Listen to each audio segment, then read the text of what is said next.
shout out to all my fam over there in Philly. You already know. That's like my second home.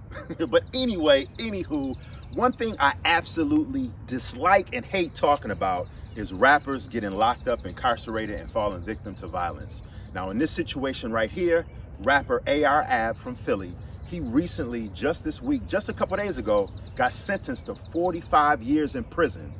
It's unfortunate because at one point in time, maybe about 4 or 5 years ago, AR-Ab had a very promising rap career. He was maybe looking to get signed to Cash Money Records, and I think Drake was also trying to sign him as well. But anyway, I got all the details. It's AP. Let's talk about it. Let's go.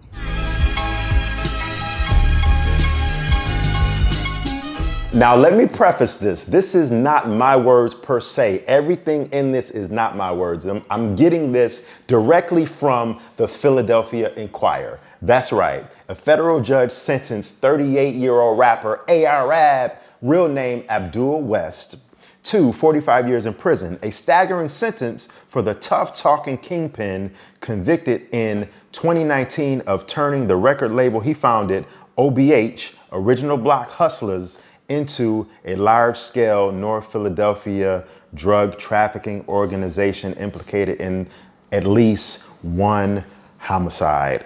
Now, it's unfortunate. Those are the words. Once again, I'm going to put a disclaimer on that. Those are the words from the Philadelphia Inquirer and not my quoted words, because I'm going to have a lot more compassion for AR-Ab because being a black man and being raised in the urban community, being raised in the hood, in the ghetto, and I know coming up from that how it is.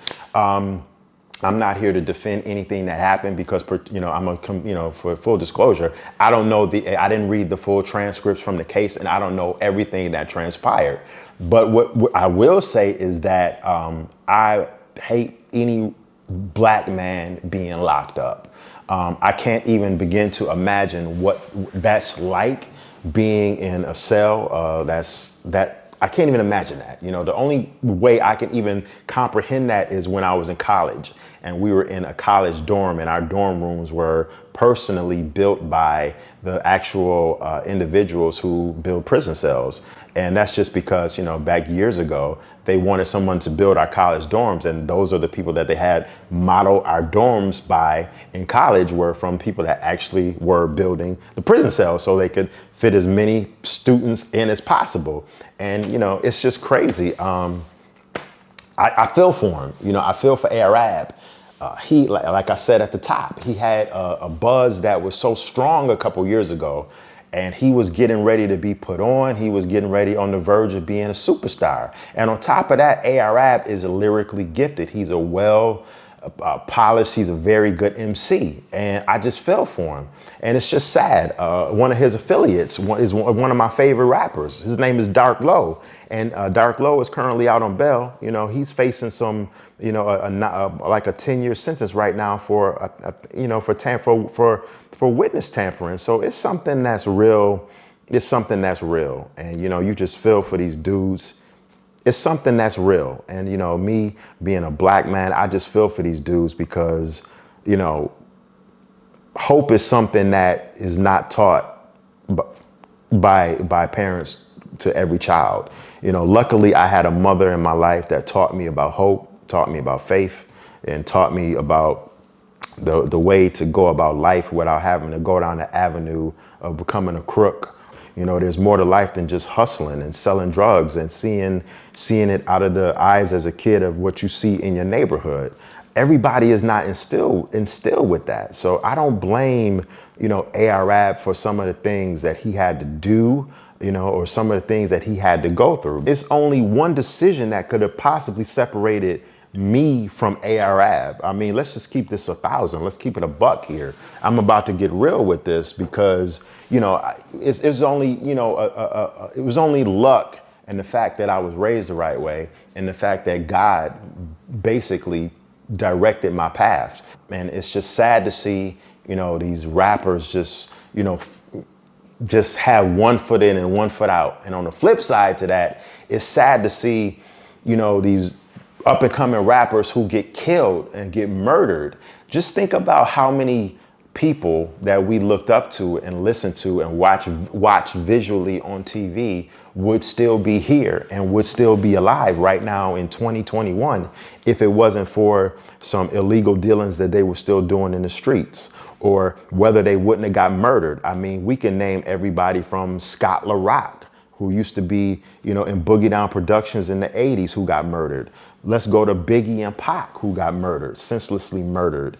Then let's go to King Von and Mo3, who just recently got murdered. I mean, it's a list so long of rappers and MCs and entertainers that are either locked up for something that could have been prevented or got murdered for something that could have been prevented. Let's look at Steady B and Cool C. Shout out to, my Philly peoples again. It's just sad, y'all. And I'm just tired of seeing these gifted dudes from around the way get locked up or killed over something senseless. When is enough enough? And we gotta, we have to ask ourselves that question.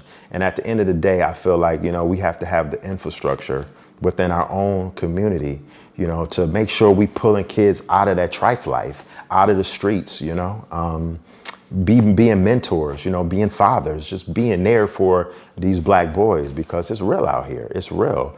And, it might not be the popular thing to say, given, the current temperature right now with his case, but I feel for ARAB. Our struggle might not be as real as far as having to choose between the streets and fame. We all might struggle with our own struggles, whether it be weight or whether it be temptation, lust, sexually, or it could just be something about, financially. We all have our own, I always say this, we all have our own vices and struggles. It's just all about the decisions and the choices that we choose to make as adults and as human beings. So prayers goes up to ARAB. I'm praying for you, bruh. I'm praying for Dark Low. I'm praying for everybody that's going through a situation right now, or that's lost someone due to some form of street violence. And you already know, I'm gonna bring it to you live and direct, no matter what it is, good or the bad news, because I'm AP, and you already know I'm on the spot, at the spot. I'll check y'all soon. I'll check y'all later. Peace.